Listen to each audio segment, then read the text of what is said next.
Okay, so we're going through the Song of Solomon and got started here um, actually last, I guess, 2 Sundays ago, and then we're going to pick it up now on Thursday nights. And so we're looking forward to it, believe it or not. I've dreaded this for a long time for some strange reason. I've always said, like, I know I go through the Bible and I want to preach the whole Bible and all that, but Song of Solomon just seemed like it was too uncomfortable, and it's like reading somebody's love letter to somebody else. I don't even like reading birthday cards out loud. You ever gone to somewhere and you got a stack of birthday cards and they're like, read them to us, and I'm thinking, that's personal. I'm not reading that because that's just how I am. And so this seems a little strange to me in a way, but it's the Bible, and it's inspired by God. And as you go through it, God just kind of gives you some wisdom, and you're just like, wow, why? There's some really good stuff in here. There's some uncomfortable places, and we'll deal with those, and probably not in detail, but might go through them. So the way some people have dealt with this is to super spiritualize it. And some sermons they'll go through, and basically it's all about Christ and the church, and I'm not downplaying that. Like, if you've ever heard of some really good preaching, making that comparison, hey, you can preach Jesus all through the Old Testament. So I'm not knocking that. I just have a hard time doing that because when I read it, I feel like everything would be a stretch. Like I'm really trying to stretch it and make something out of something that's not necessarily there. So if you heard some good application, or you see some application in your mind, an allegory, with Christ, that's great. But when I'm reading it, I see a lot of just husband-wife relationship, some principles for us, which, I read this one quote, I don't know, it was a commentary or something from years and years ago, and they said, have you ever read something so erotic and yet so pure? Because even in the things that you talk about, like, the Bible says the bed's undefiled, like this is a married relationship, and there's a part in here where she talks about taking him to her mother's bed, which seems really strange to us, but what that shows us is that they had the mother's permission. This wasn't some promiscuous lifestyle, like they were doing it right. They were doing it honestly. That seems to be the takeaway. There are a lot of mysteries about this book, and I hit on some of them last time. One thing is that we mentioned we don't really know who the woman is. Now, sometimes in my head, I might kind of lean towards it being the Abishag, the Shulamite. There's no proof of that. Some say it was his first wife, which would have been, I guess first wife, the Pharaoh's daughter that was given to him. I don't know. There's a lot of curious things there. There's been several people mention. I mentioned some other ones last week, but I forgot to mention this one. Some people say that it was the Queen of Sheba. Now, I think that's a real big stretch. I think somebody at some point wrote something probably about that and put Queen of Sheba in there, and it got in people's heads, but I don't see anywhere personally in the Bible where that could be. I mean, she may have been already married, I would assume. I don't know, but that is another thing that people put out there. And actually, some disagree with this. I actually heard, studying this out and trying to look at some other commentaries. So here's a principle, just for those preaching, putting together messages. I tend to go first with what my gut tells me. I don't want to say necessarily the Holy Spirit, because we can certainly read the Bible and be off a little bit on our interpretation, and that doesn't make us bad people. But I tend to, when I'm reading something, I go with my gut as far as the interpretation of it goes. But then I like to check that out, especially if it seems something a little bizarre. I'm not hearing anybody else talk about that or whatever. I like to go ahead and read some commentary and just see, like, am I way off base? And sometimes I'm surprised by all the different views that are out there. And I have to decide, like, do I change what my gut tells me? I can back it up with other scripture. Do I change it and kind of look into it a little bit further? And there are sometimes, to be honest with you, I have to say, like, I'm going with my gut on this one, and I'm going to, not go with all the commentaries that are all, the modern translations will go with all those commentaries and just change the word. Like, I'll talk about that on some of the words here in this, but some have even suggested that Solomon's not even the man in this story. It's the Song of Solomon. They say, well, that's because he had this collection of poems or whatever, but it wasn't really him. And I'm reading through it, and I'm like, that sounds to me like she just said that that's Solomon. And they say, oh, no, it's Solomon's bed, but not necessarily who she's talking about. And it's, to me, that's bizarre. Like, I've always known that this is Solomon, and he's talking to some woman who we don't know which wife it is or whatever. So to me, just because of the context and some different things, like I think it's clear that it's talking that Solomon is the man in this story. Okay, but again, it's one of those mysteries. There are a lot of things that we don't know completely on. We don't know at this time. This is one that always plagues me when I'm reading it. Like, is he married to other wives at the time of this? If he is, it seems to be really weird. You know what I mean? Why would God even promote this? Why would God even give us this? Although, look, we have a lot of men in the Bible that were involved in polygamy, which have great words. David had many wives, and we read the Psalms and stuff like that. And so that doesn't necessarily, there were some things that God winked at in the Old Testament, and we don't really know. I feel like when I'm reading this, for the most part, it seems like a pure relationship between his wife and the husband, and it seems to be like maybe their first marriage. But then there are some indications in here where it seems like maybe it is talking about the fact that there were other women involved. Maybe he was married to some other wives, and it's really strange to think of. But I will say this, as far as people who spiritualize it and make this all about Christ and the church, this is one thing I've always thought about, is that I don't want to make this sound weird or anything, but when the bride of Christ, think about it, like the bride is singular, but the bride is represented by a lot of different ones, like I'm married to Christ, you're married to Christ, you're married to Christ. And so like I can see where somebody could maybe even squeeze that in there, but that would be a stretch. Like obviously what God expects for us, we can't compare ourselves completely to him. What God expects for us is to have, one husband, one wife, one lifetime. I mean, it's there from the Garden of Eden. It's there. Jesus talks about it, makes reference to that. And so that is basically what he wants. But, there are some indications in this book that it could be a reference, a time where he actually was married, or at least it was understood that there would be other marriages, and that wasn't a problem. Has something to do with the culture of that day, I suppose. But look at chapter 3, verse, I got to get back into my place here. Chapter 3, in verse 10. I'll just throw a couple of thoughts out there on this. It's not really important to the sermon, but why am I in Isaiah? Back up here. Ecclesiastes, Song of Solomon, chapter 3, and look at verse 10. It says, he made it's talking about his chariot, which I'll talk about here in a little bit. His pillars thereof of silver, and the bottom thereof of gold, and covered it in purple, the midst thereof being paved with love for the daughters of Jerusalem. Now that seems weird, and he's got this wonderful chariot for the daughters of Jerusalem, and I thought, like, man, is he trying to impress all the daughters of Jerusalem? Well, a couple of thoughts about that, though, is that one thing, it says he went after many strange wives. We don't even know if he married daughters of Jerusalem. And then others have implied that, in fact, again, all the modern versions change this to, instead of where it says for the daughters of Jerusalem, they say something that indicates that it's the daughters of Jerusalem who laid this carpet, who decorated the interior of this. Like, I don't go with that, and I'm not even going to spend a whole lot of time on that. But so the other thing is verse 11. It says, "Go forth, O ye daughters of Zion, and behold King Solomon with the crown wherewith his mother crowned him in the day of his espousals." And I thought that was funny that's plural right there. Now again, if you read modern version, I know you're like, why do you keep reading the modern versions? Well, I like to see what other people think about that. That doesn't mean I'm going to change my mind, but I like to compare that. And most modern versions have changed that to singular. It just says wedding instead of espousals. It says wedding, which I believe that the espousal there, every time the Bible says espoused, it has to be more like an engagement.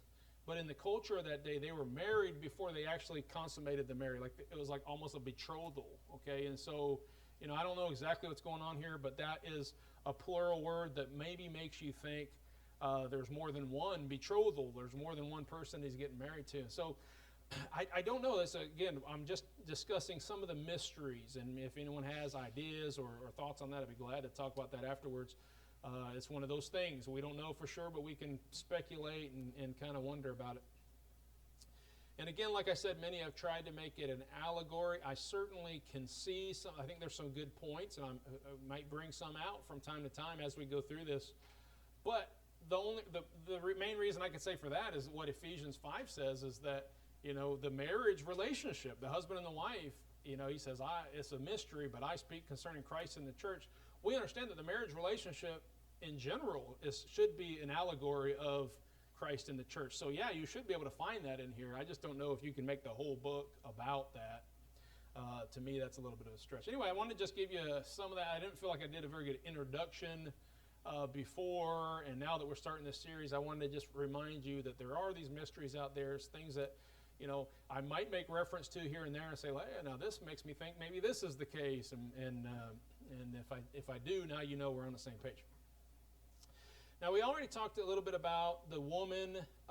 We don't know exactly who she is, but we talked about some things about her.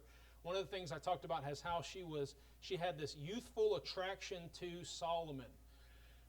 Now, from what I understand, by the time Solomon was king, and I'm thinking it's clear from this text that he's the king in the Song of Solomon, he was like 30 years old. Now, I know that's not a youth.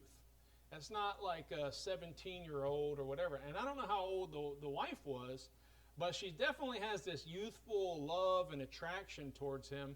And honestly, I've heard stories where, and I've known people who, they lost their spouse at like 60 or 70, and then they thought they're never going to get married again, but then they fall in love with somebody, and all of a sudden it's like that youthful, that newness happens all over again. So, it's not so much about the age, but she has this youthful attraction to him, all the things, he makes her heart flutter and whatever.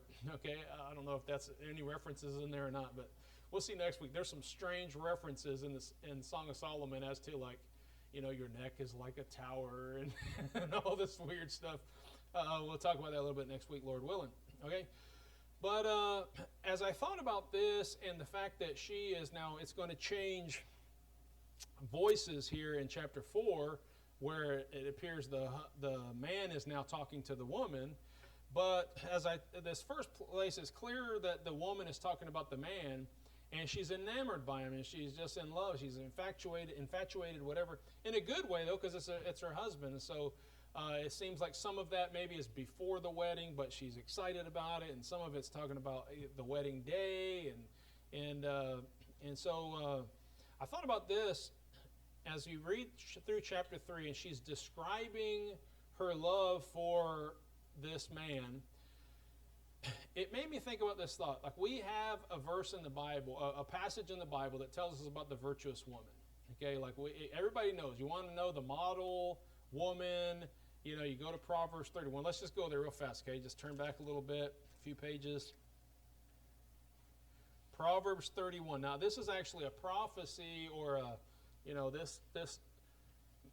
this message or whatever that we have in the Bible, inspired by God, of course, but it's a prophecy that was given to King Lemuel. Now, interestingly, some commentators believe that Lemuel is another word for Solomon. I don't know if that's true or not, but whatever the case, this king Lemuel, his mother is teaching him this stuff about not drinking alcohol and all that. And then it says, verse 10, who can find a virtuous woman? For her price is far above rubies. Now it's going to talk about this woman, and it's lifting her, whoever this hypothetical woman is lifted up on a pedestal. It's like, this is the perfect woman, is how she's describing. I don't know if she's trying to describe like herself or the person that she's trying to be, or just what she wants best for her son. But here's how she describes her. The heart of her husband doth safely trust in her, so that he shall have no need of spoil. She will do him good and not evil all the days of her life. She seeketh wool and flax, and worketh willingly with her hands. She is like the merchant's ship, that bringeth her food from afar. She riseth also while it is yet night, and giveth meat to her household, and a portion to her maidens.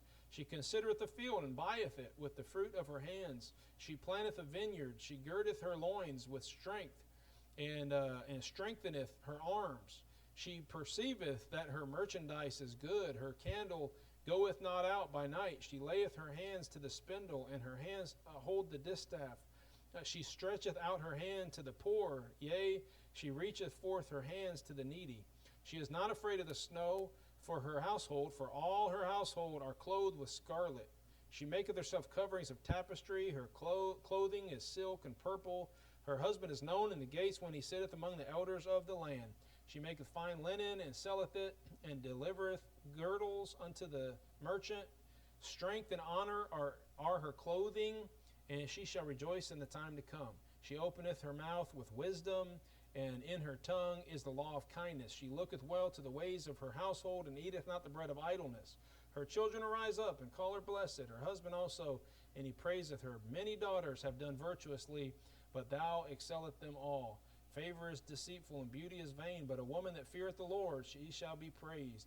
Give her of the fruit of her hands, and let her own works praise her in the gates. And so this is what we call the virtuous woman.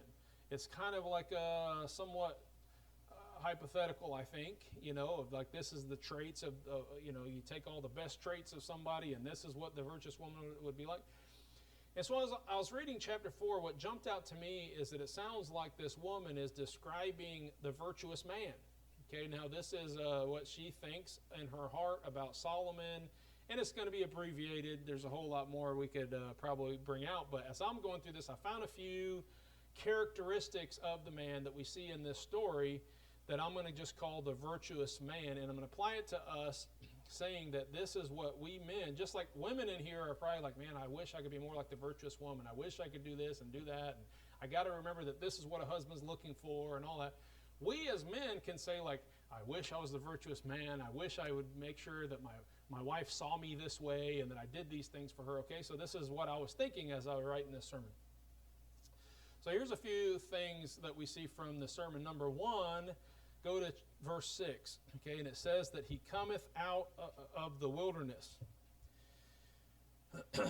Okay, who is this that cometh out of the wilderness like pillars of smoke? All right, let's just stop right there, and then I'm gonna get the rest of that verse on the next point, okay? So he cometh out of the wilderness. Now, it doesn't say he, and again, I don't know why I keep doing this, but maybe it's interesting to you. Modern commentators, modern commentaries will say that actually this, who is this, how does it say it? Who is this that cometh out of the wilderness? A lot of resources now will say that it's talking about the woman. Who is, like she's saying, who is this that cometh out of the wilderness? And then it goes on, and they say that it's talking about the woman because apparently, and I don't speak Hebrew, but apparently going back to the Hebrew, it's like the word is kind of a feminine tense or something like that. And so again, all commentators that you read, though I shouldn't say all, but the majority of them will say this is talking about the woman. Oh, who is this woman that comes? Now I don't see that, and in the context, it certainly doesn't seem to be the case. And so I'm just kind of reading along, and I did find one commentary, not like I'm just trying to find one that agrees with me, but it is nice to have a commentary that agrees with you. But I came across one, and they said, like, actually, yeah, they say that this is a feminine word, but it could also be a word that's describing Solomon's entourage that's coming. Like, I don't know if that word is feminine. The thing is, I don't know Hebrew, okay? So I can't speak to that. But in the context, again, I'm going with my gut on this, and I'm saying that the person that's coming out of the wilderness is talking about Solomon, okay? She's talking about Solomon, and, what could we say about this? How could we apply this to ourselves? Now, men, we should be coming home out of the wilderness. Now, I know we like to hike, and we say, amen. We like to be on the trail, go camping, fishing. Amen. Men ought to be in the wilderness. Well, that's not what I'm talking about, although that's fine and that's good. But if you think about it, like back in the day, when a man went out into the wilderness, like what you would think, what is he doing? Well, he must be hunting, fishing. He must be cutting down trees, so he can make stuff. And these days, like they would even go out to the merchants in foreign countries and stuff like that and make their business dealings and stuff like that, and then they would come back from afar. And so the picture that I'm getting in my head here as she says this is that she says, "Who is this that cometh out of the wilderness like pillars of smoke?" Now, I think what that is a reference to is as you see him coming from afar in his chariots with his entourage, with the people in there, surrounding him. He's coming from the wilderness, and there's like clouds of smoke. The wheels from the chariot kind of kicking up dust, and who is this? That's what I kind of picture that. But about men, like for sure, there's this idea that men should be going out, killing the food and bringing it home, or whatever it might be the case, going out, doing the business, going out, bringing home the spoils. And I say, well, nowadays a lot of guys work from home on their computer, or they do something, and they're stay-at-home dads and stuff like this. Well, we got to be super careful about that, because at the point we're in our society right now, there's a lot of men that aren't going out and doing that. And I'm not talking about men that have worked their whole life and now they're in retirement or something like that. That's a different situation. But for guys who just they don't have it. Look, you can look around our culture today and know who I'm talking about. Like the guys that they don't go out, the wife's doing all the work, and they're just kind of playing video games at home or whatever. That's an extreme case. But the point is, like, what is a woman's heart? What's going to bring her joy? My wife used to always say when we got married, like, I wish I could just clone you, and then one guy goes out and works and the other one stays home. Like, I understand that that's what the wife would want, the husband to stay home so that he can be with her and all that. But you know what? If he did that, it wouldn't be long before she'd like, man, he needs to go, bring home the bacon. He needs to go and get some work. And then, the man that comes home and he's accomplished and he's got a sense of pride about what he does. And that's actually attractive to the woman, I believe. And so men ought to be going out into the wilderness, coming home. And when he comes home, the wife should be happy to see him. Like, I'm so glad he's coming home. And I'm going to say this, wives, I've never had this problem. I don't remember a time where this ever happened. But I know that this is a situation that could happen where a husband comes home and he's tired, he's worked all day, and he comes home and he's greeted with, now it's your turn to take care of the kids. And now, let me just unload all this stuff. I get it. And husbands, if that happens, dwell with your wife according to knowledge and understand, hey, she's dealing with some stuff and she's emotional and I'm going to have to. But I'm telling you, women, like, that's not, the way it should be. And husbands, like, what, was there maybe something that wasn't taken care of, that's caused her that? Because it should be a situation where the husband's been working and he's doing the job and he's taking care of business and he comes home and she should be like, who is this coming from the wilderness? And she's happy to meet you, and she's there waiting for you to come home. That should be the way that it works, okay? A virtuous man is somebody who goes out, he works hard, he comes home, and she knows he's going to be bringing the spoils home. Now, I want to talk about what some of the spoils might be in this application here that he's bringing home. Seems like this is some literal stuff that he's bringing home. Look at the rest of that verse. So, chapter 3, verse 6, and we'll call it 6b, okay? He's coming from the wilderness like pillars of smoke, and it says, perfumed with myrrh and frankincense, with all powders of the merchant, okay? So all these powders, these smelly fragrances and stuff that he's gotten from the merchant. Now, this part, I can see why someone would read that and be like, oh, maybe it is talking about the woman, right? She's perfumed and all that, and I can understand, hey, perfume, that's sissy stuff, right? This must be talking about the woman. But you know what? Let's go back a little bit and look at chapter 1, verse 3. Because of the savor of thy goods, thy good ointments, thy name is as ointment poured forth. Therefore do the virgins love thee. I can't remember. There's some other places in here where it talks about, and I know in the coming verses, there's going to be some that talks about his fragrance and his smell and all that kind of stuff. He comes home, he's smelling good. Now, for one thing, he's bringing, I believe, this from merchants afar. Maybe he's coming to bring his wife some perfume and some good smelling powders and stuff like that. But another thing that I would go ahead and say, because we know that the woman liked to be perfumed up as well. Look at chapter 1, verse 12. When ye come to appear before me, no, that's not it. Oh, that's Isaiah. What am I doing? 1 verse 12. While the king sitteth at his table, my spikenard sendeth forth the smell thereof.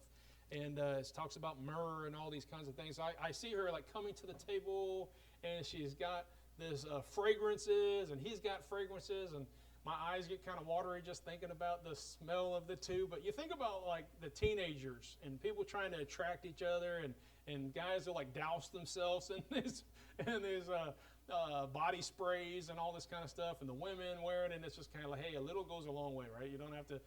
But what it is they're trying to cover up any stink, and they're trying to smell attractive, and they're trying to do that. And it just made me think about this. Guys, I believe a virtue for men is that, hey, there's nothing wrong. Go out, work hard, do the job, come home. Again, we're talking about coming home and your wife's actually happy to see you, whatever. Now, sometimes you come home and you're nasty and you're like, hey, I got to go get a shower real quick, and then I won't be so nasty. But guys, it is virtuous, I think, for us to look good and smell good for our wives. Okay, the best that we can. We can only do the best we can with what we have. But you got a job that gets your hands all nasty. It's good to go ahead and try to make those clean for her, so she's not disgusted by you. But take a shower, put some deodorant on, so she's not like, oh man, he doesn't even care. He just comes here just looking. Now look, these words are hitting home, all right, but. But it's true. We should try to make sure that we're presented in such a way that our wives are happy for us to be there, and that we've taken the time to look good and do our hair and not wear rags. And, so it's a virtuous thing for men to come home and to be, perfumed with myrrh and frankincense and powder, and be concerned about those kinds of things, Take care of our breath, maybe. One time we were talking about different people in our family and how this certain smell reminds us of this individual, and this certain smell reminds us of this individual. And my kids, I don't know how old they were, but one of the kids I think all the kids were in agreement. They were like, oh yeah, and when we smell like peanut butter, coffee, and sweat, we think of Dad. And I was like, that ain't so bad, I guess. It could be worse, but, I was like, man, so they remember me based on, bad smells. Like, hey, he's sweaty. He's been out there running or working or whatever, and he's, got bad. Oh, garlic. I miss garlic. That was a big one, too. I like, garlic just protrudes out of through my pores. And so anyway, knowing that now, I'm just like, hey, I don't want them to think of me that way, so I need to kind of, brush my teeth and do all this kind of stuff. And again, this hits home. I'm not perfect. I'm striving to be more like the virtuous man here. All right, but let's go to the next point, verse 7, where it says, behold his bed, okay? Let me see here. So he comes back on this chariot. This is my understanding of what I'm reading here. And he's got this myrrh and frankincense and all this kind of stuff. And it says, behold his bed, which is Solomon's. Okay, so somebody could read that and say, like, well, it doesn't mean that he's Solomon. It just means his bed's a Solomon. But in the context of all these, I think it's clear that we're talking about the man is Solomon. It says, behold his bed, which is Solomon's. 60, that's 60, valiant men are about it, of the valiant of Israel. They all hold swords, being expert in war. Every man hath his sword upon his thigh because of fear in the night. And so we'll stop right there. So 60 valiant men are about it. Now it would be weird to have 60 soldiers guarding your bed or guarding your bedroom or whatever. And I don't know necessarily how, what to make about exactly what these 60 men are doing. But, these are armed guards. Because we're talking about King Solomon, and he's got the Secret Service working for him. And so he's like, you know what? At my house, I'm going to have 60 armed men ready to fight, trained and skilled in battle. This is his security system, right? This is I'm going to make sure that my wife's protected and I'm protected, my household is protected, and he's got some security, he's got some insurance, and so he's got things taken care of. So apparently, he goes back. I went too far, didn't I?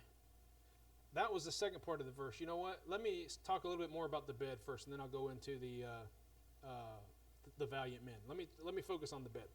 I was thinking about this. I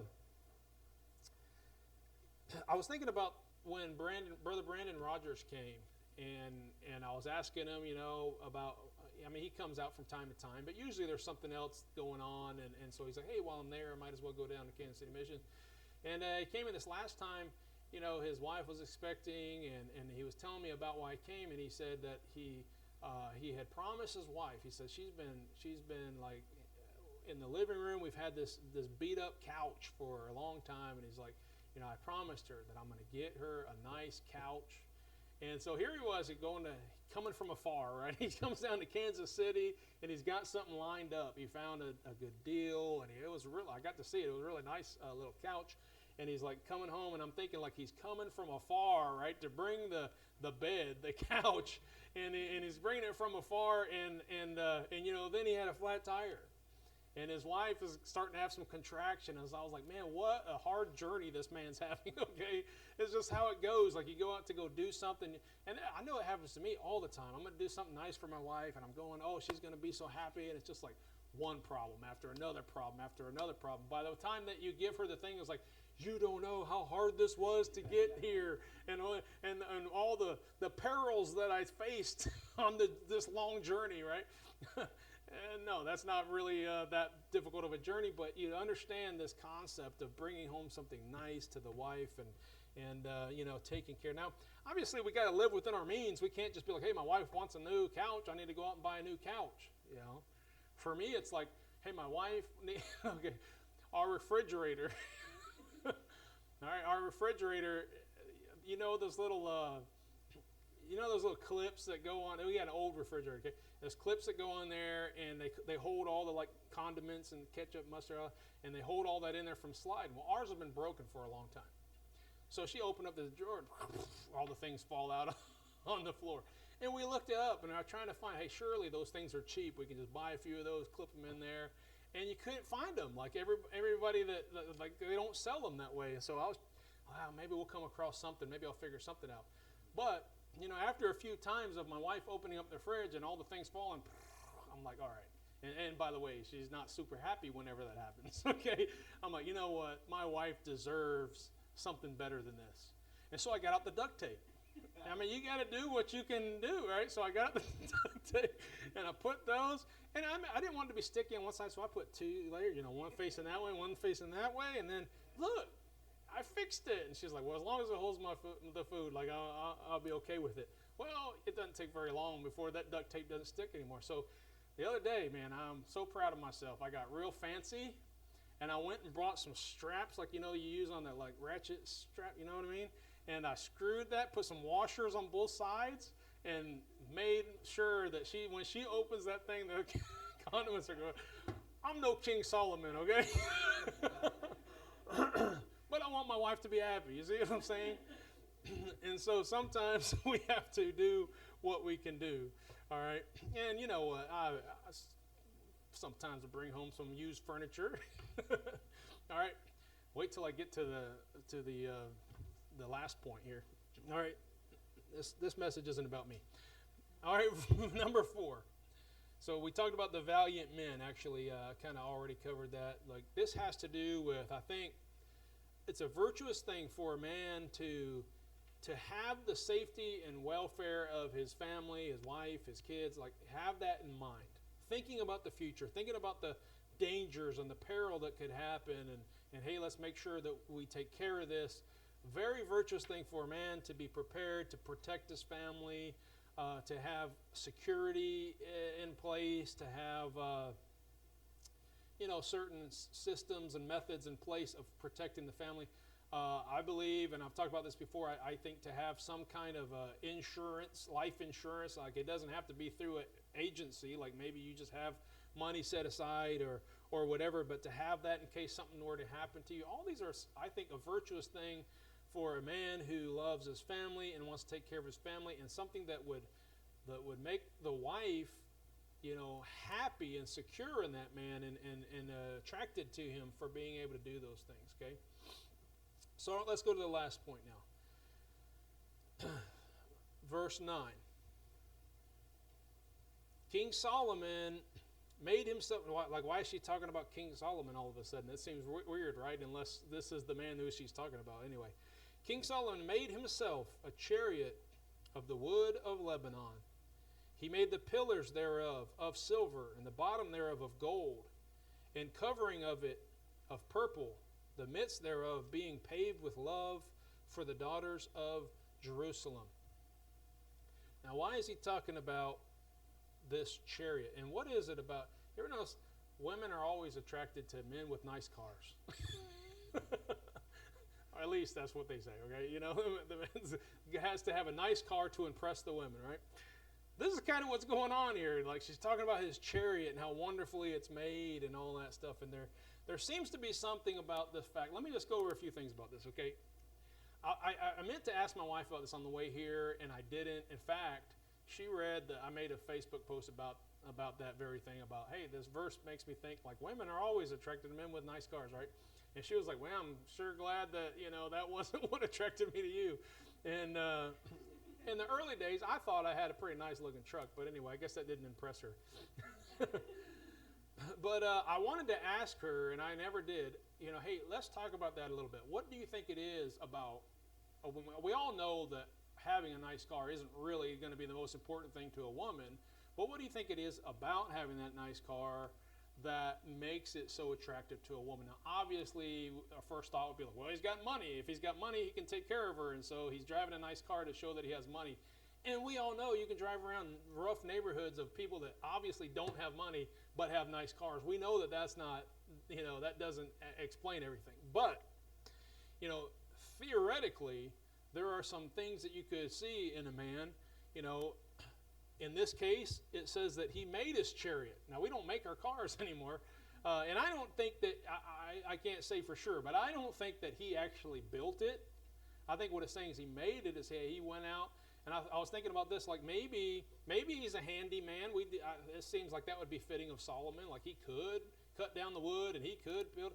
But I think of him more as like the designer behind it that said, hey, I want this kind of wood, and I want this kind of tapestry, and I want this kind of, you know, and he's so more about not so much the handyman, but the designer. You know, he's got this ingenuity. And so he's like, he knows what he wants, and he goes and gets that. And it's showing a man who, you know, who can go out there and make nice things and create nice things.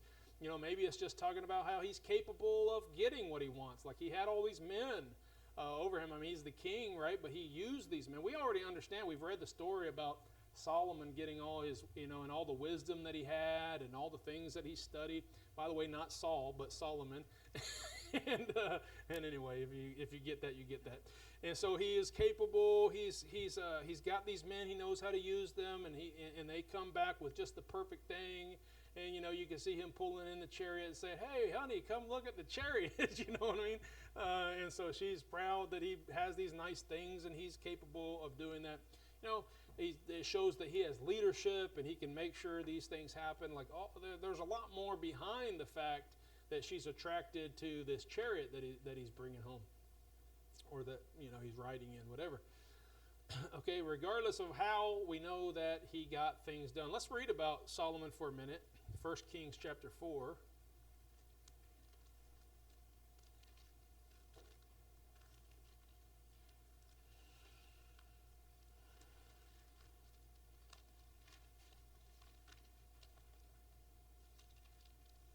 First Kings chapter 4. So the reason I got derailed last time and started going off on Saul instead of Solomon is because of that verse that talked about all the virgins in the land, or all the daughters of Jerusalem, or whatever. And in my mind, I immediately thought, you know, about Saul. So anyway, that's why I did that, and I keep making reference to it because it was embarrassing. But anyway, so in 1 Kings chapter 4.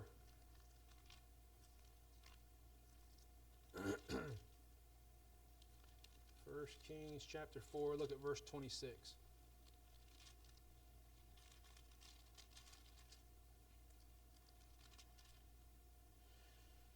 And Solomon had 40,000 stalls of horses for his chariots, and 12,000 horsemen. And those officers provided officers provided victual for King Solomon and for all that came into King Solomon's table, every man in his month. They lacked nothing. Barley also, and straw for the horses and dromedaries brought they unto the place where the officers were, every man according to his charge.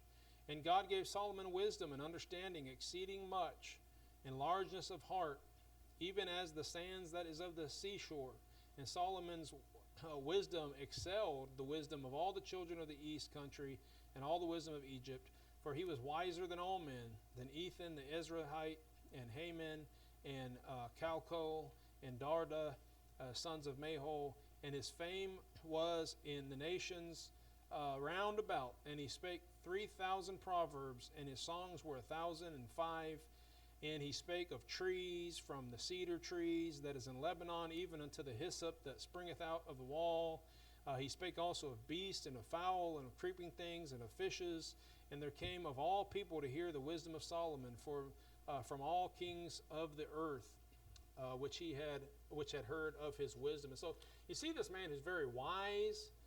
He's kind of a Renaissance man, and that he sings songs, and he writes these proverbs, and you see the man who's not only super wealthy and has all these resources, but somebody who also seems to be caring, and he seems to have this knowledge and all this kind of stuff.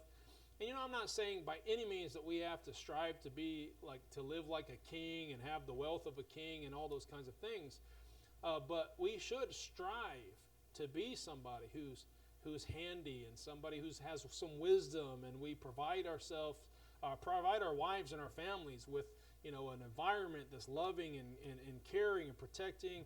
We should be hardworking. We should be wise. All these things we see as signs of virtue. Okay, and so we don't have a clear chapter that says, hey, this is what the virtuous man looks like, but I think there are some things we can take away. Certainly, these are some of the things that attracts this woman to Solomon. All right, let's go to the Lord in prayer. Father, I pray that you help our families. We have young families just recently married, and families having their first babies, or their second, third, or many more babies, and then we have some that have been married for a long time, Lord, and I pray that you just help all of us to learn from your word how we can be better husbands and wives, and those who aren't married may be thinking about the future, Lord. They make wise decisions, and they would think about their future spouse and not mess things up while they're still young. But I pray, Lord, that you'll help all of us learn from not just this message tonight, but all the references in the Bible about these roles, and that we would do right according to your word. I pray you bless us in Jesus' name. Amen. All right, well, let's stand and